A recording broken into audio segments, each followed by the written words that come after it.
Okay, yeah, so our talk is the good decisions we made while building the case of the golden idol. Immediately warn there will be slight spoilers, but nothing major for the game. And I don't know, I kind of believe that everyone's played it already anyways. Ernest, feel free to interject at some points, but yeah, mostly we'll talk together in the Q&A part. All right, so yeah, for those who don't know, The Case of the Golden Idol is a detective game which we published last autumn, and it's effectively 12 murder cases which consist of sort of frozen in time vignettes where you explore the environment and then gather phrases and then fill in these phrases in puzzles. That's all the gameplay.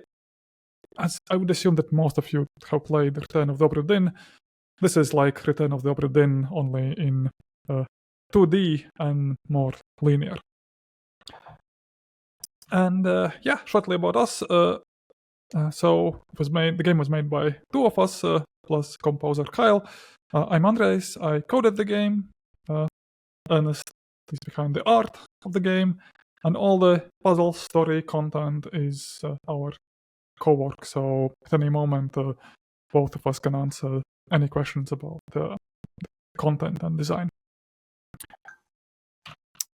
And honestly, again, I expect all of you have seen it already, but if you haven't, if you want to get inspiration for the jam, just go watch Mark Brown's videos, 2 videos on detective games, like his original What Makes a Good Detective Game, which inspired us to make The Case of the Golden Idol. And this year he published these 3 types of detective games where he's again kind of revisiting the topic. He mentions lots of great examples of games which can serve as cool inspiration. All right, let's start with the decisions. First decision. So yeah, we made a detective experience, not a detective theme game. So often among the best detective games, I mentioned some of these games. I honestly don't believe these are detective games, or at least they don't deliver detective experience. Like Disco Elysium, this is about policemen, about detective process investigation that's taking place, but you as a player, you don't really investigate things. Like you don't figure out things. You role play, build character, and try to progress in the game. And so we kind of pose the and as Joseph said, for the jam, you can be super open, but when I'm thinking about detective experience, we thought this is something that firstly it has to make the player feel smart, which I think is essentially kind of the puzzle game essence. Like you get stuck and you figure out, you get an insight, and you feel, yes, I figured it out. So smart. And I think detective games or detective experiences should be puzzle games. Again, there can be games where you never find out whether you were right or wrong. Like I think in Pentiment and in a bunch of other games. But to me, for this experience, it feels unsatisfying. You never kind of are you're never rewarded for figuring actually out some cunning things. It was more like a creative story thing. So yeah, I think there should be right and wrong answers. And lastly, this is something which I believe kind of makes the difference between puzzle game and detective puzzle game is that it's not abstract. The puzzle components are not abstract blocks or some kind of numbers or what, but these are effectively facts and events about a story. So the story, the narrative, and detective game is inevitably kind of linked. Like there has to be some kind of story which you are revealing with a detective experience. So yeah, I don't have to necessarily follow all these things, but I invite you when thinking about your game jam, kind of to check to what extent your game matches these things. But yeah, and this is what already Joseph mentioned. This means that yeah, detective experience, it doesn't have to be about detectives. Like this deduction process, figuring out process can be something completely different. And here are just a bunch of ideas. Like maybe it's a game about getting to know people, kind of like figuring out them, finding lost keys, participating in a trial, interrogating someone, being a news journalist, debunking fake news. Like this deductive process, it can be lots of many things. All right, let's move forward. Second good decision we made was we chose an open solution input system. So this is something probably we've had talked quite a lot, but this will be kind of from a different angle. So let's look at 3 puzzles. So first puzzle is you could ask someone, hey, can you calculate the length of this side? Then you could have a puzzle, like a lineup of people, and you have to pick like the guilty one, who's the thief. And then you could have a puzzle which shows you something strange and asks you, okay, what happened here? Let's kind of analyze them one by one. So this puzzle, it's solving space. With it I mean in how many different ways you kind of can arrive at the solution is highly limited. Like if we discard some kind of math experiments, there's a formula which you follow, you input it, and you're done. So that part is very limited. Potential answer inputs, technically infinite. Like you could input any number of numbers like there. So in that sense, super broad. And how clear is it in what it wants from the player? It's extremely clear. You see the task, you know what the game wants from you. So in that sense, it's not overwhelming at all. Like you know what to do. Let's go to this one. Asking the same questions. How rich is the solving space? Claim it's very rich because you could make up very different puzzles or methods how to arrive. So like if we assume that the guilty guy is the third one, so yeah, maybe you can kind of interview all of them and figure out who's lying, or maybe they have evidence on them, or maybe you're searching their houses.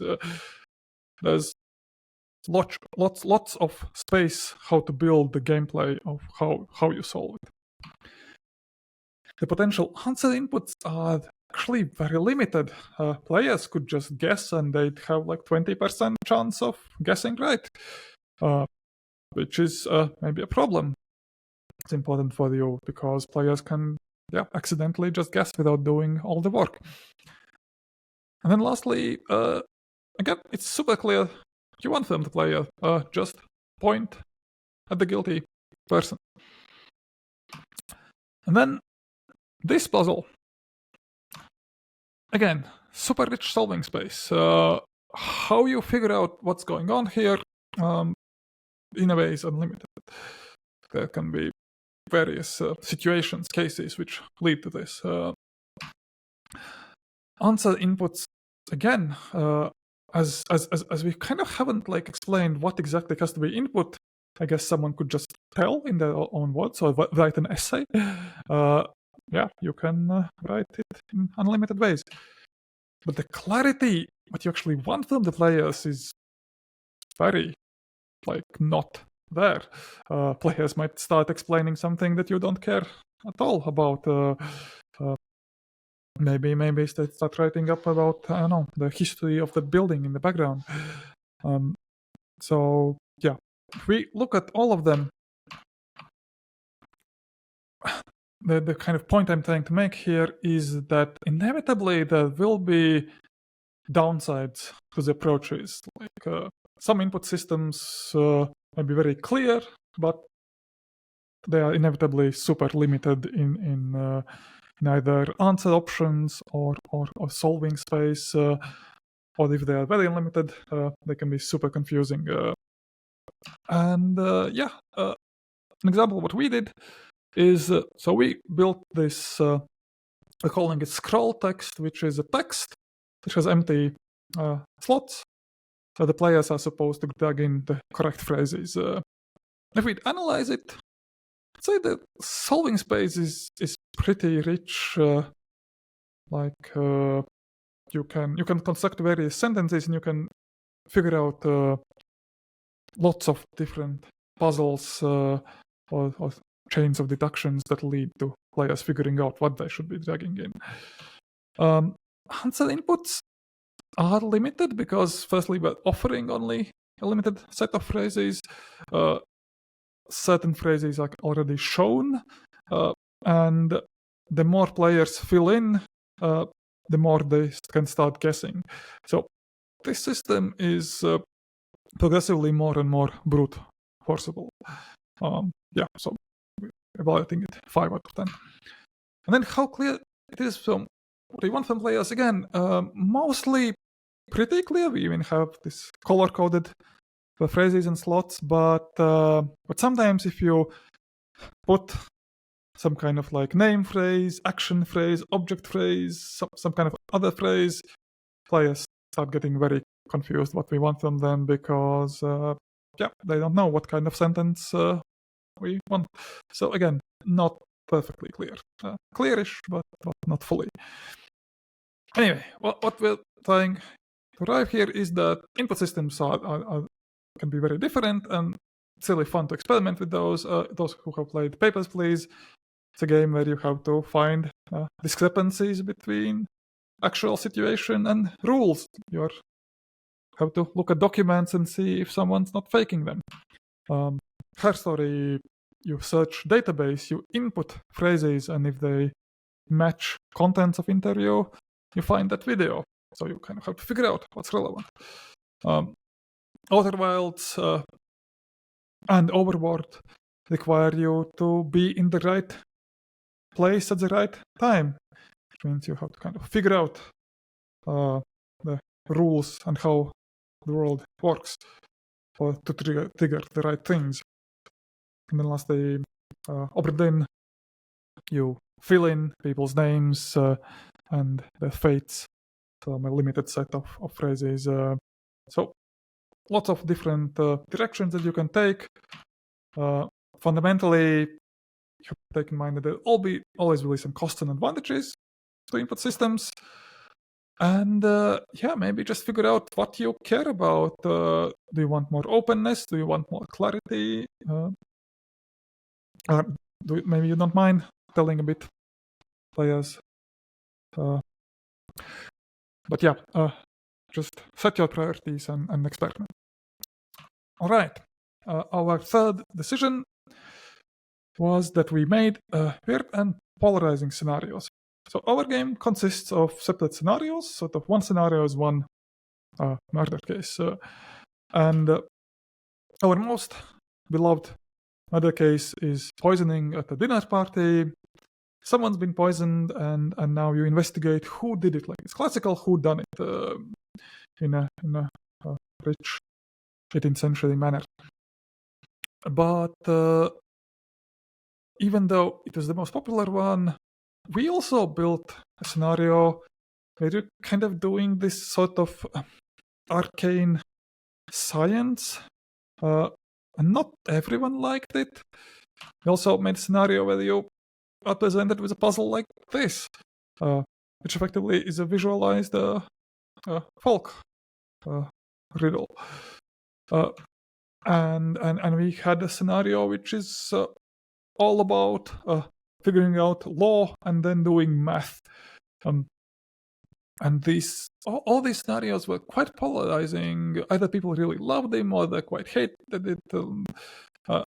And we strongly believe that it's good, that the game would have been much poorer if we just had 12 whodunit cases. The actual kind of change in the experience, I think, offered variety, and I think variety is very important in especially narrative-rich games, because there's always this risk of, in the end, just building the so-called Einstein's puzzles, like the puzzle where there are people who live in different colored houses, have different pets, doing different drinks, and etc.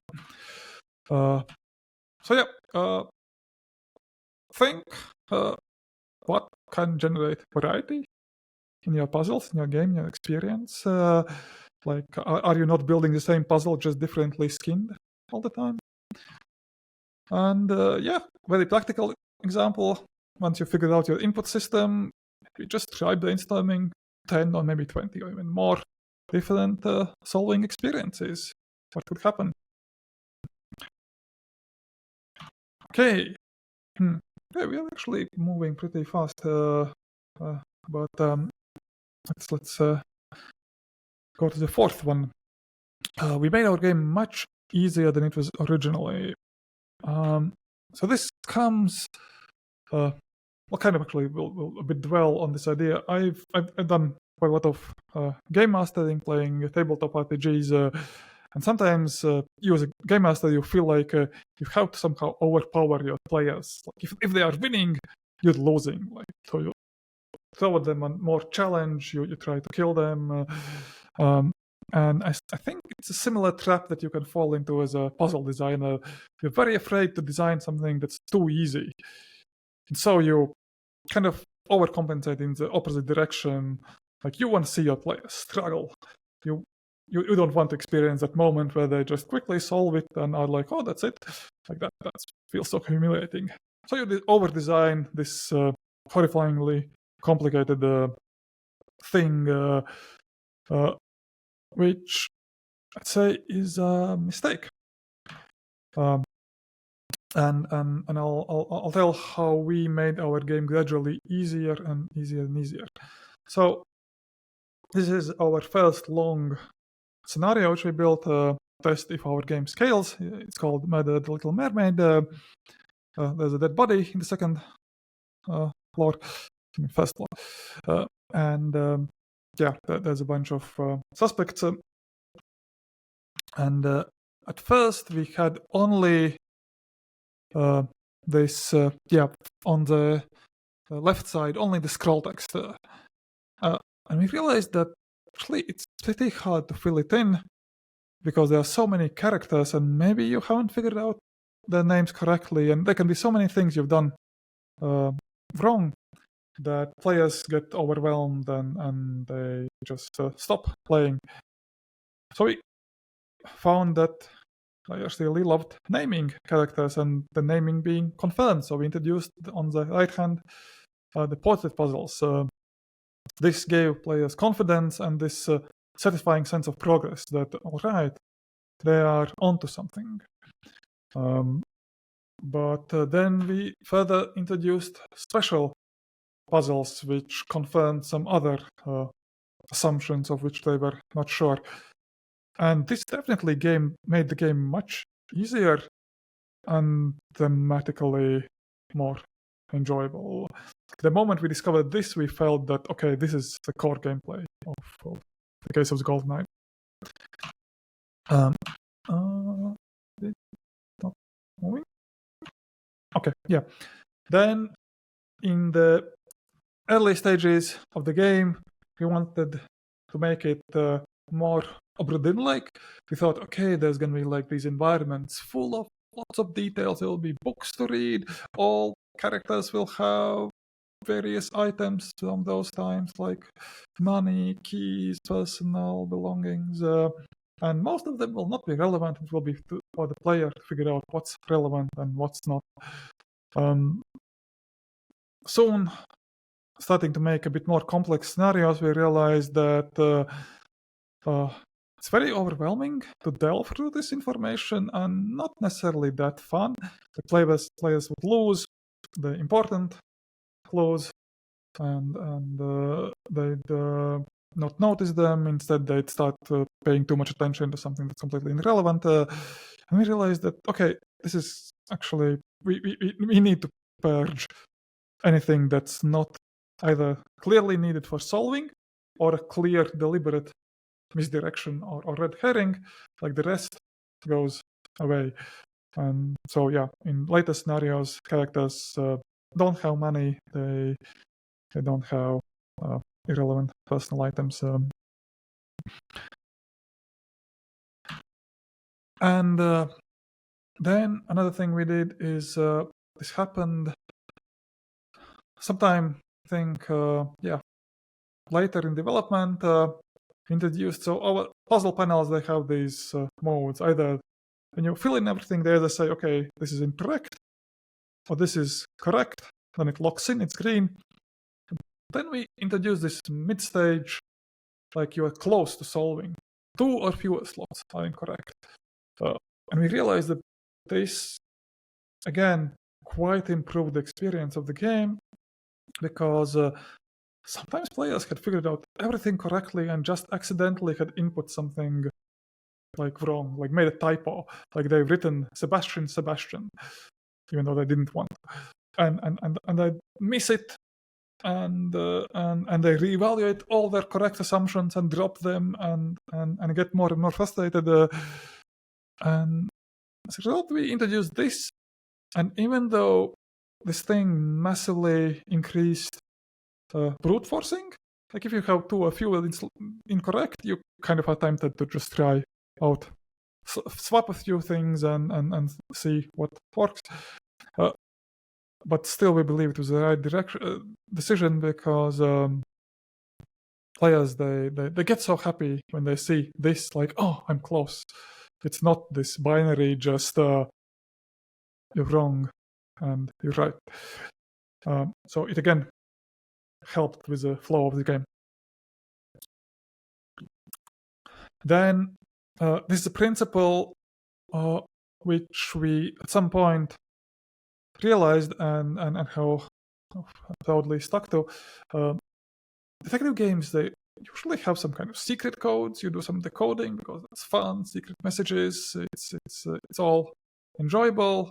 It's very on theme. But as a person who's spent in various games like hours rewriting some kind of codes, doing some phrase or letter shift puzzles, I realized that fun is figuring out the principle, and applying it is not fun if it's tedious. Like now doing the chore of decoding some letter which takes 30 minutes, that's just tedious work. And we decided that wherever we have a secret code, figuring out the principle may not be that easy. Like this is our longest cipher, and it seems like big. There's lots of text, but the moment the player knows the principle, it takes like 20 seconds to read the secret message encoded here. This is so I guess the fundamental takeaway or suggestion here is that players are friends. You don't have to challenge them massively. Sometimes making things easier makes players much happier. And don't mistake overwhelming them or making something tedious for making that satisfying difficulty. You solve it just by doing lots of playtests. So it's just challenging for puzzle games, because the moment you have that playtester is spent, and you can't test things on yourself because you know the solution. But without testing, I think you just can't build good puzzle games. All right, and this is our last good decision. Is that when building our scenarios, we try to map out how players will arrive at the conclusions. We're calling it thought path or deductive path. And I will try to give you a sort of example. So this is our third scenario. Thematic departure of an outsider. This will spoil you, this scenario. Apologies, but nothing done. So yeah, there's a man on fire, and the question is, okay, why? Like players enter the scenario, they have immediate question in their mind, like they are surprised, they are curious. That's not a normal situation. So I will tell what's actually going on in the scenario, and then we'll kind of tell you how we build this understanding for players. So in this scenario, a bunch of aristocrats have gathered for the reading of will of late Sebastian. Sebastian is a person who had owned the golden idol, and he died. And one of his relatives, Peter, instead inherited crap, an aphorism book. So he's angry, and he sets his servants to take the golden idol from the person called Willard, who inherited the golden idol, who is not a relative of those. He's some outsider, so, I mean, he can take it from him. But suddenly, Willard uses the idol and sets the servant on fire. So this is effectively the solution of the scene, how players can figure it out. So a bunch of evidence they do by exploring the scene. Like one of the things, like visiting the inside location, you find a will document. It's torn up, but you gradually kind of figure out that, okay, here has taken place reading of the will of Sebastian, and means that all the people present are people in the will. Most of them are relatives, and there's an associate. This leads to the will puzzle, in which it helps you to figure out who is exactly who in the scene, but it also tells you the fact that Willard is the one who inherited the idol, and Peter inherited the garbage. Then in parallel, by observing the environment, looking at insignias and notes in the location, you can find out that, okay, this place belongs to Peter, and that two guys, one of which is burning, who are at the gates, are his servants. And then kind of all these things lead you to this insight that, okay, so Peter was angry, so he set his servants on Willard to take the idol from him, but Willard burned one of them. And this is, we definitely we invite you to try to build these insight paths, because otherwise there's just risk of players sometimes making shortcuts which you didn't want to make. You meticulously build a puzzle and then someone just skips it by noticing some other detail, or maybe it was immediately obvious to them who is who, so the puzzle is kind of useless there. And this will allow you to think, okay, which parts of the game you need to make more obscure and which parts need to be more clear. But yeah, after building these thought paths and actually populating this scenario with content anyways, you test, and then see whether your ideal matches the actual experience. We've been actually, I think, pretty quick, but thank you for listening. So these were our 5 advice, and Joseph, feel free to take over. Thank you very much. Thanks for the talk. That was awesome. What you guys don't know is that I messed up at the start and people couldn't see my intro. They did see your talk though. So what we're going to do, we're going to rearrange things slightly and we're going to do the Q&A. We're going to go to that straight away. Then I'll treat the intro as though it's just leading into the jam. It was not an introduction. It's leading into the jam at the end. People are putting lots of love hearts in the chat. I think that is in appreciation of your talk. Thank you very much. We did get a bunch of questions. I've also gathered a bunch of questions that we had in Discord previously, and maybe some more questions will come through. So if anybody does have questions, now's the time to ask them. We'll try and get to them if there aren't too many. And what I'll do is I will share... 1 second, sorry. Share this. So I've put the questions in my slide deck. So here's the questions for you. Justin asks, when thinking about the overarching story and major plot deduction points, did you design it from start to finish, from end to start, or some combination?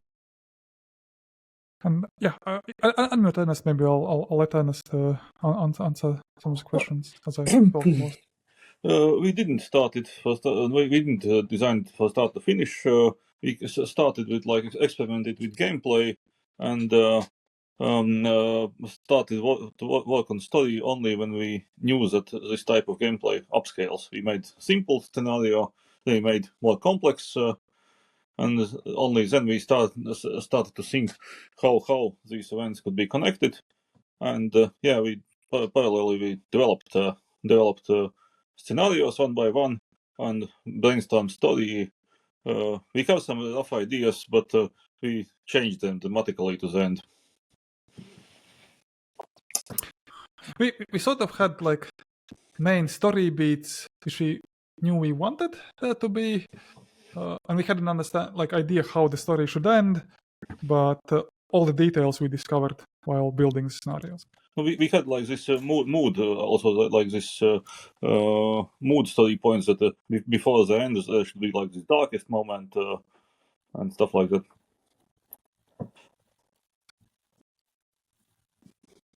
So I'm just getting some comments saying there's slight issues with the audio. Hopefully people can hear. It's back to reasonable now. I guess just to summarize, in case people couldn't quite hear all of the points, sounds like there's a little bit of a mix of both. You had some major story beats that you wanted to hit on, but then you also just worked on the cases separately and then figured out the story later as well and interwove the kind of a back and forth approach between the overarching story and everything else. Is that right? Yeah. That's correct.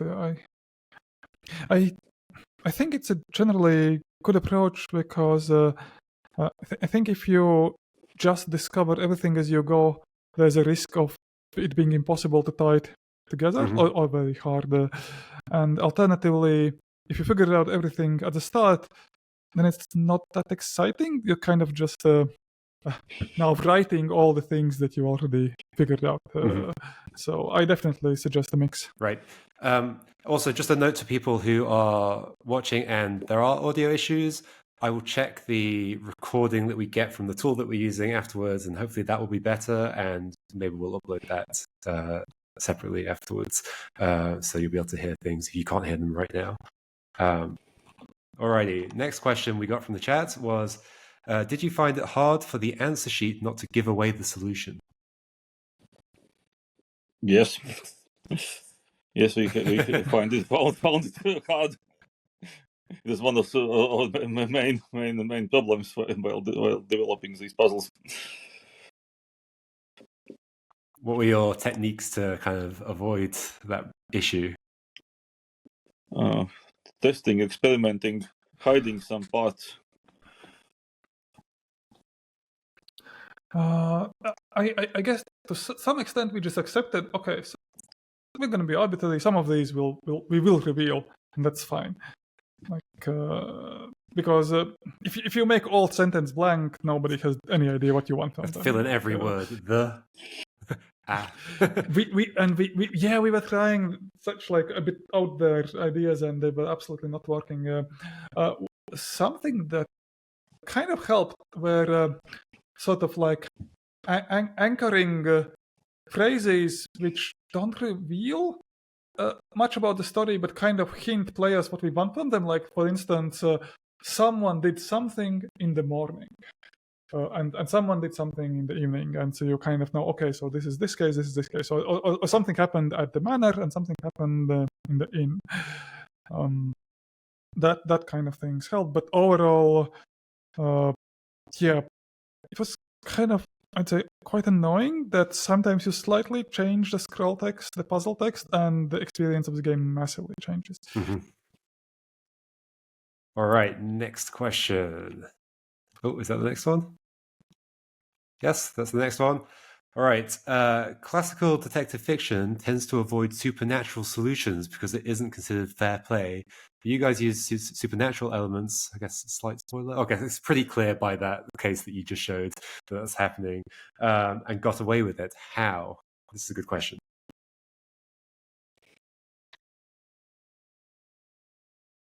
Who's going to take that one? I'll start and then instead. I think adding something supernatural, such supernatural, kind of makes it maybe more interesting to discover. So, like, the mystery is not just someone's ill intentions, but there is something more spooky out there. But overall, our approach was we were very Brian Sanderson, like we had hard magic in our game, which is very limited. Like, we have clear rules, we don't break them, and we don't let them out of the bag. Because the moment you introduce a time machine, it's all over. I know some people are thinking about doing time travel detective games for the Jam, so we'll see what happens. No, and title as mechanic is great, but if someone has time machine and can travel in time, and you have to solve it, it's going to be very difficult. That's probably very true. Yeah, we did our best to try to constrain it. It wasn't easy, but yes, the upside of this supernatural is actually meant like sci-fi. So it's a sci-fi element. Well, neither is sci-fi, not magic, but upside is that it allowed us to upscale story, not some squabble about inheritance and something like that. It kind of allowed us to make story bigger. Yeah, and I think like the thing that I took away from the game as like how it did this well was because it's like a system. It's like I think this is what you mean by it's sci-fi, not magic. Is that it's like systems based. There's rules behind it, and therefore, as long as you don't break those rules, people can use those in their inferences, their deductions about what's going on. Alrighty, thanks for that. Next question. So this is one of the ones we had previously on Discord. Although this is quite similar. This is quite similar to a previous question we just had. So yeah, I think we'll skip that one. It's basically the same. Okay, this is a very big one, and it's maybe what you're asking yourselves for your next game or whatever. Where can we go from here in terms of requiring deductions from players without influencing their investigation with the input method?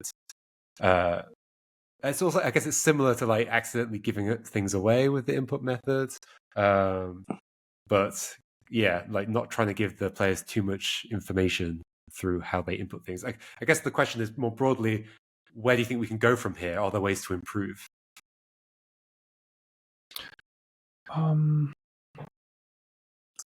Yeah, it's a tricky question. Because on the one hand, it definitely feels like this jump from the game very clearly, or often like semi-clearly telling you what to do to this. Okay, you solve it. Like it was very meaningful. Like this kind of makes a difference between detective themed game and actually detective experience. But at some point, I think this purist wish not to give anything away is not that important. because it very easily may lead to this either being very unclear what you want from players or overwhelming them with options. I mean, text input, like writing answers, would be super flexible, but it immediately has so many downsides. So I'm not sure if I'd ever use it. So I'd say definitely fantasize about it, but also kind of acknowledge that sometimes the game just becomes more fun because it has some cool, interesting. Right. It doesn't need to which fully is all. recreate the actual detective experience of like you have nothing helping you at all. You don't even know what kind of answer you want. You don't have to recreate that experience fully. I realized one thing that, I mean, in real life, detectives work probably is not that nice or exciting. Yeah, probably. Like you look here, like I don't know, like huge stack of papers, documents. Okay, now you have to like wade through all of them all night. Yeah, don't forget we're trying to make a game. It's supposed to be fun. Did you have anything to add to that, Ernest, or shall I move to the next question? People quite enjoy actually to abuse input method. We have a chance to play our game, and also I guess we enjoyed using input method as scratch while solving. Yeah, it's interesting because like it also gives people different ways of playing if they want to. Like when I played Golden Idol, I tried to avoid the thinking panel for as long as possible. I would just look at the scene. Whereas other people, if they would prefer to, can go to the thinking panel early and maybe try a few things out, see what the options are, and then flip back. It gives people different ways of playing, which is fun. So is that my last question in the slides? No, it's not. Okay, we've got more here. This one. We also have some more questions in the chat as well, so we'll try and get through them. How can the player trust your information if you're also intentionally trying to mislead them? How did you deal with this issue? It's a big one.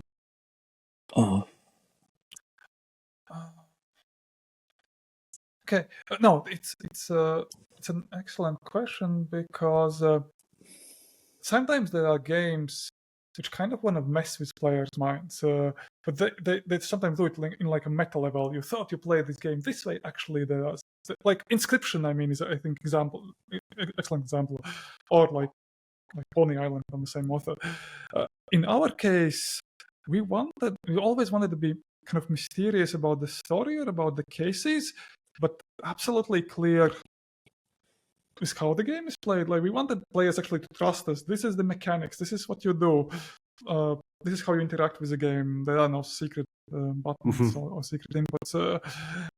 So I think it's one of the ways how you buy that trust. And then I guess secondly, you give them good precedents. You reward them for making right deductions, and try to avoid. This is actually really hard as well. Places which are very open for interpretation. I have one good example. In one of our scenarios, in earlier stage, we gave one character a lockpick in their pocket, and players started speculating, that room is locked and there are these items, but maybe this character went into that room and planted these items there. and this completely breaks the game because now they can imagine everything. Like this lockpick character, he breaks all evidence. So we became more kind of methodical with removing very sort of open for interpretation things. So we tried to so that people can solve this puzzle, but also solve in the way that their thinking is sound and logical. It's like true justifiable belief is knowledge, and not by solving it right, but using a stupid method. Yeah. I suppose there's always.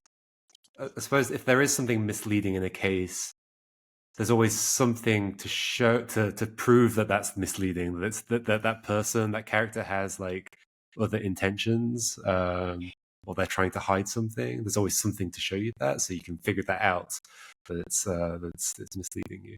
I'm going to jump to some of the questions in the chat that we've had since your talk ended.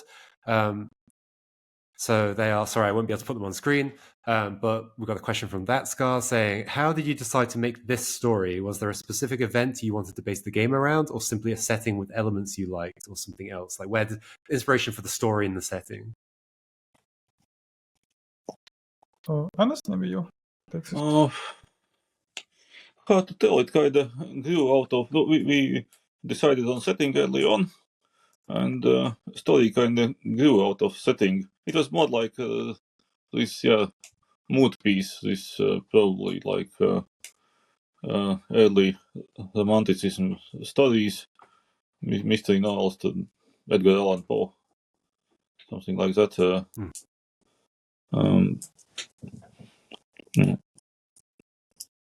Andrejs, do you have something to add? Cool. Thank you. No, that's absolutely right. We felt that 19th century is very detective-like, but maybe that's too much. So we're gonna move a bit earlier. But yeah, I mean, castles, aristocrats, like it's enjoyable setting. And I suppose like it's almost like a fictionalized version of Britain, and like some of the classic detective stories are also set in Britain as well, and it kind of fits in with that as well. Yeah. Precisely. Yeah. Cool. Sorry, Ernest, were you going to add something there, or no? Okay. All good. Okay. So then, from Isley Puzzles here. Do you ever try to nudge things in one way or the other for the situation of a player getting a plot twist earlier than expected? Okay, so like, you ever worried that a plot twist might be revealed too early and you try and nudge things away from it, or maybe towards it if you want them to have it a bit earlier? Do you come across that at all?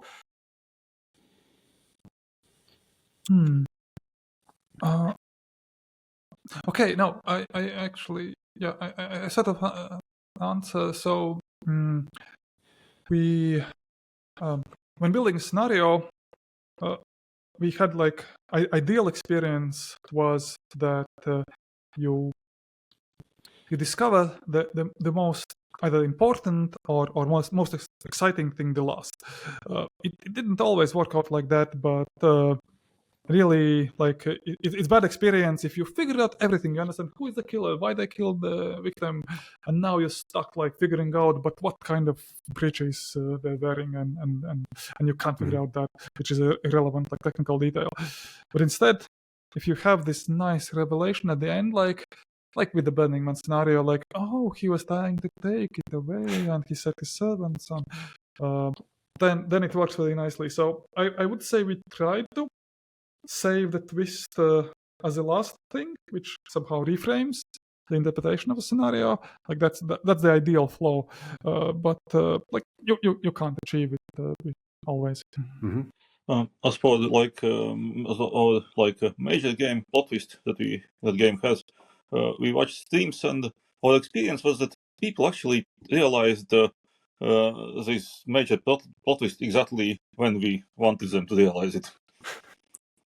Most. And was that? Did you want them to realize it at the end or earlier? Because I didn't realize it until the end.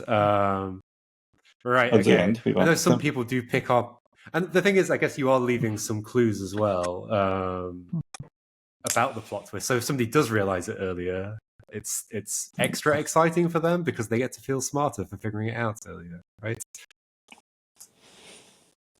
Yeah. Cool. All right. Next question. I'll maybe do. We might just be able to do the one more, really, and then I'll have to do my intro again.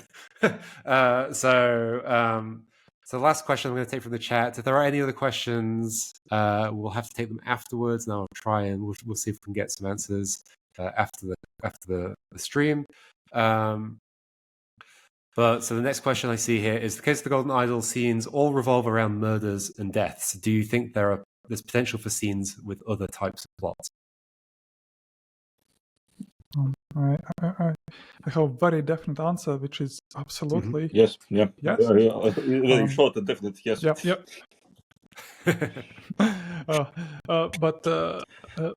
But one thing, it definitely doesn't have to be murders. The advantage of murders is that if you open a game and there's a dead body, you already have the question. Like you kind of the hook is there. The question is implied. Okay, who died here? Why they died? Who killed them? In other cases, it may be more difficult, like something's stolen. Okay, how do you know that something's stolen? It's not that obvious, but if you can figure out what's the hook, what's exciting immediately, what's kind of dragging in players, it definitely doesn't have to be murder. It doesn't have to be crime. Indeed. The one thing we were talking about in Discord a couple of weeks ago was how, I guess one of the benefits of a crime scene, whether it's murder or theft or something else, is that typically the person who's committed it wants to hide that, and that gives you a way of obscure, like it makes sense within the world for the information that the player's looking for to be obscured in some way.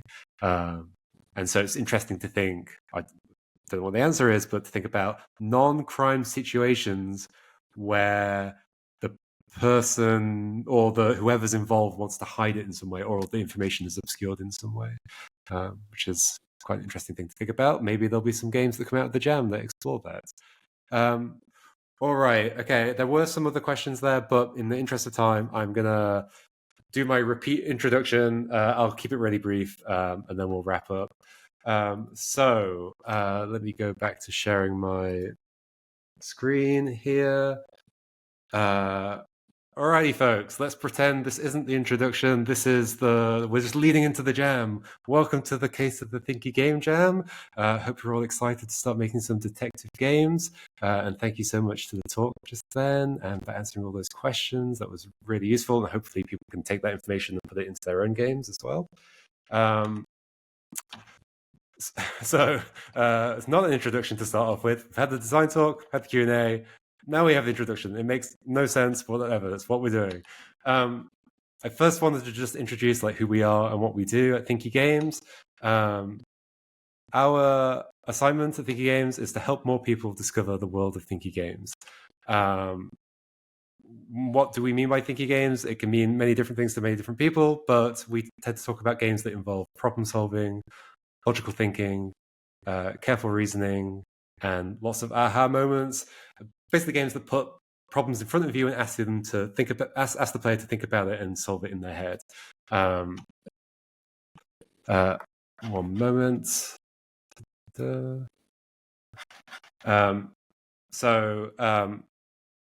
What do we do at Thinky Games? We have news, interviews, yes, an outroduction, that's what it is, or an enduction. What we do, we have news, interviews, etc. on thinkygames.com. There's a screenshot of the website over there, you can go check it out. But if you don't want to check the website constantly, we have a newsletter which you can join, and that bit over on the right-hand side is an example of our previous newsletter. There will be a newsletter going out later today, which I still need to write, so I'll write that in a bit and send it out.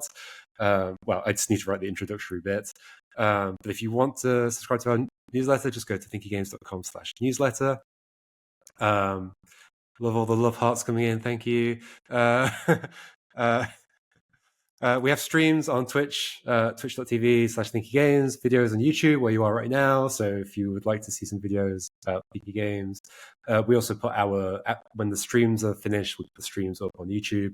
If you would like to see those, please hit that subscribe button, etc., etc. We have a community on Discord, thinkygames.com/Discord is the easiest way to get there, where we can chat about things and also talk about the Game Jam. And we run events like this one and other things. Like we also helped out with the Cerebral Puzzle Showcase earlier in the year, those kinds of things. Andrejs is answering some of the questions in the chat. Thank you so much. That's awesome. How to support us and Thinky Games in general. Well, so we're funded by a non-profit, so we're not trying to rope you into anything, sell you any technology or anything like that that sometimes happens at other game jams. Best thing you can do is tell your friends and family about what we do. I find that my friends and family, even if they don't play lots of games, can actually happen to be quite interested in Thinky Games. And so I recommend you telling them about it and see if they're interested. Follow us on social media, join our newsletter, subscribe to us, all the stuff I mentioned. On social media, we're on Twitter, Facebook, Mastodon, Blue Sky. That's currently what we're covering. If you just search for us, you'll find us. Most important thing of all is that you enjoy lots of Thinky Games. And then for the Game Jam, welcome to the Game Jam. We're going to kick it off right now. Only big rule is make a Thinky detective game. And I'm sure you get an understanding of that. What we mean by that from the talk that you've just seen, and also from my description of what we're talking about with Thinky Games.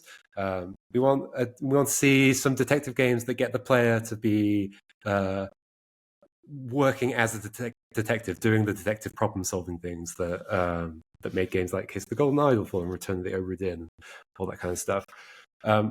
Other rules beyond that, our rules are very relaxed. We're not super strict about anything. Feel free to use existing art, assets, code, or even half-finished games as long as you have permission to use them. All we suggest is make a note in your when you submit the game to itch, make a note and just say oh, I used something that I've been working on previously or whatever. It just helps other people understand what was achieved during the jam, helps set the right perspective and so on. The jam ends on the 17th of December, but we set it to that long, it's just over 2 weeks. We set it to that long not because we expect everybody to work throughout the entire time and crunch the whole time. It's that long so that you can find time within it to work on your game. If you want to do a 1 hour game, go for it. If you want to do a 2-day game, go for it. If you want to use the entire 2 weeks, that's also great. We'll get a variety of games at the end, and that's all that really matters. There should be no need to crunch. Just have fun. Some tips from our itch page. You can go check out the page on itch, but some suggestions here. We said take your favorite detective game as a starting point and add a twist to it. Draw inspiration from other detective stories like books, movies, etc. Find creative ways to express the detective case-solving process. It doesn't have to be basically what we've just heard about input systems. Think about different kinds of input systems and ways of expressing that. And consider exploring a unique theme for detective gameplay. There doesn't have to be a detective. When we talk about detective games here, we mean mechanically it gets the player playing them like a detective. Does that have to be a detective? I mean, in Case of the Golden Idol, there's not really a detective. You're just a fly on the wall figuring out these cases. It's a bit closer to a normal detective situation there. But you could do anything. You could go wild. More resources on the HIO page. We've listed a bunch of games that you should take reference from and all that kind of stuff.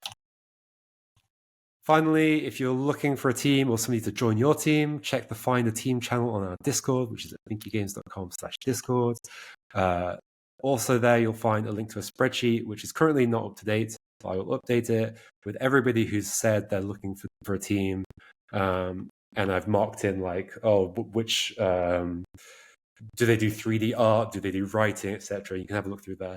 I would really recommend. There are lots of people in the Thinky space who are great at design and who are probably just going to go off and make their own little game by themselves. I'd really recommend considering finding an artist, finding a musician, just to make all you have to say is I'd like something that looks a bit like this, or I'd like music that's kind of like this. Help them understand what you're looking for, and then you can put it together, and you'll have something that I suggest will be better than you'd have otherwise.